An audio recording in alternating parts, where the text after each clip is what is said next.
जे नाकारत असतो अशा पद्धतीनं आपण श्रोते मंडळींनी ही प्रवचन रूपी सेवा गोड म्हणून होईल अशी मी तुम्हाला विनंती करतो. आणि मला जो व्याख्यानाचा विषय दिलेला आहे संतांचं प्रबोधन कार्य, त्या प्रबोधन कार्याच्या संतांच्या या कार्याबद्दल बोलायचं म्हटलं तर पुष्कळचं बोलता येईल. 1 तासात, 1 दिवसात, 1 महिन्यात, 1 वर्षात हा विषय कधीही संपण्याला नाही असा हा प्रदीर्घ विषय आहे. आपल्याला सगळ्यांना माहिती आहे की या भारतभूमीला फार मोठा सांस्कृतिक आणि आध्यात्मिक वारसा आहे आणि अतिशय वैभवसंपन्न विचार आपल्याला संतांनी दिलेले आहेत. महामानवांनी आणि संतांनी आपल्यावर फार मोठे उपकार केलेले आहेत आणि आपल्याला आपल्या जीवनामध्ये चांगल्या पद्धतीचं मार्गदर्शन करून मानवी जीवनामधलं अज्ञानरूपी अंधकार नष्ट करून ज्ञानोबारायांनी मी अविवेकाची कादळी फेडूनी विवेकती उचली ते योग्या पाहे दिवाळी निरंतर अशा या ध्येयानं या बीजानं प्रेरित होऊन या संपूर्ण जगामध्ये असलेल्या सर्व मानवजातीचा उद्धार करण्याचा अतिशय चांगल्या पद्धतीचा यशस्वी प्रयत्न केला. जगद्गुरु तुकोबाराय असतील, वारकरी संत मानेतले सर्व 59 वारकरी संत असतील, त्याचबरोबर आपण ज्यांचा आता प्रकट दिन साजरा करतोय त्या महाराष्ट्रातले सगळ्यांच्या श्रद्धास्थानी असलेले संत गजानन महाराज असतील, या मालेतले हे शेवटच्या काळातले हे संत आहेत. नामदेवांच्यापासून या संत परंपरेला सुरुवात झाली आणि या सर्व संतांनी एक अतिशय चांगल्या पद्धतीचा अभ्यास घेतला की मानवी जीवनामध्ये जे काय अज्ञान आहे, जे काय अंधकार आहे, जे काय अंधरूढी आहेत, अंध परंपरा आहेत, अंधश्रद्धा आहे, वैदिक कर्मकांड आहे की जी मानवतेला अतिशय धोकादायक आहेत आणि मानवतेला कलंकित करणारे आहेत, हे सगळं नाकारून एक अतिशय चांगल्या पद्धतीची समाजव्यवस्था निर्मित करण्याचा प्रयत्न केला. यासाठी संतांनी विपुल असं वाङ्मय आपल्याला बहाल केलेलं आहे. आपण भाग्यवंत आहोत या संतांच्या वाङ्मयाच्या या प्रदेशामध्ये आणि संत ज्या भूमीमध्ये जन्माला आले त्या महाराष्ट्रामध्ये आपला जन्म झाला. आपण फार मोठे भाग्यवंत आहोत. कुणालाही प्राप्त होणार नाही अशा पद्धतीचा पर्वणीचा ठेवा आपल्या सगळ्यांना या भक्ती मार्गातून मिळत असतो. तो संतांनी आपल्याला अनमोल असा ठेवा दिलेला आहे.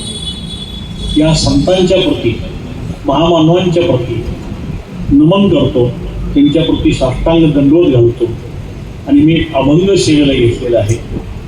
त्या अभंगाचं निरूपणाला सुरुवात करतो. तो अभंग असा आहे. उपकारी असे अरुणी उरला. तुकोबारायांच्या अभंगामध्ये तुकोबाराय म्हणतात, उपकारी असे अरुणी उरला, आपुले तयाला पर नाही, लाभावरी घ्यावे सापडले काम,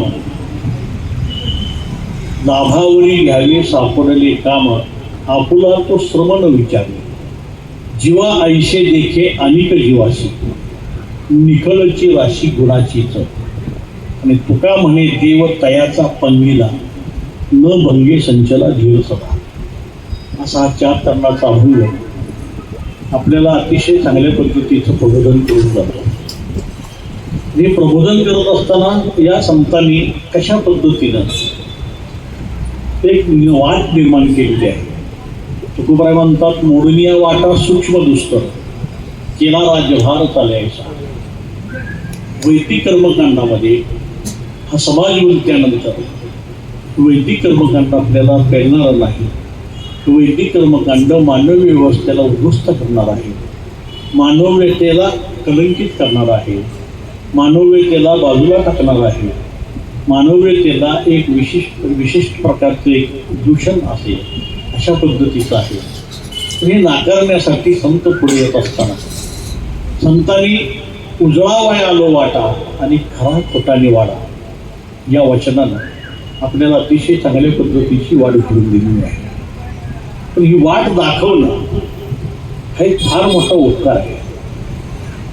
मी तुम्हाला एक विनंती करेन की संतच जर नसते तर नुसती कल्पना करून बघा संत जर नसते आज ही व्यवस्था, धर्म, नीती, आचार, विचार आणि व्यवहार हे फक्त या जगामध्ये कळालं ते संतांना कळालं. धर्म कुठला? संतांना धर्म एकच होता, तो मानवता धर्म होता.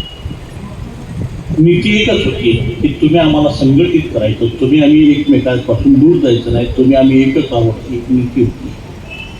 आणि आचार कसा होता? आचार दुसऱ्याला आदर्श असणारा आचार संतांच्याकडे होता की ज्या आचरणामध्ये अतिशय चांगल्या पद्धतीचे मानवतेचे गुण भरलेले होते. व्यवहार कसा होता? अतिशय प्रेमाचा होता, सद्गुणांचा होता, दुसऱ्याला सुखदायी असा होता, दुसऱ्याला प्रेरित करून दुसऱ्याला योग्य ते मार्गदर्शन करणारा होता. आणि अशी विचाराची वाढ घडून देणारे संत तुकोबा एका अभंगामध्ये म्हणतात, पुढे गेले त्यांचा शोधित मार्ग आणि चला जाऊ माग घेताना. आपण हा प्रगट दिन का साजरा करतो? गजानन महाराजांनी अतिशय चांगल्या पद्धतीची भक्ती चळवळ उभारली आणि या भक्ती चळवळीच्या माध्यमातून लोकांना आनंद आणि प्रेम देण्याचा यशस्वी प्रयत्न केलेला आहे. लोकांच्या दुःखामध्ये सहभागी होत त्यांचं दुःख निवारण करण्याच्या दृष्टीनं जे काही प्रबोधन करता येईल ते प्रबोधन गजानन महाराजांनी केलं. जे संतांनी केलं तेच गजानन महाराजांनी केलं. आज प्रगट दिन साजरा करायचा म्हणजे नेमकं काय की त्यांनी घालून दिलेली जी वाट आहे त्या वाटेवरून चालण्याचा संकल्प करण्याचा दिवस हा संतांच्या पुण्यतिथीचा जयंतीचा दिवस असतो.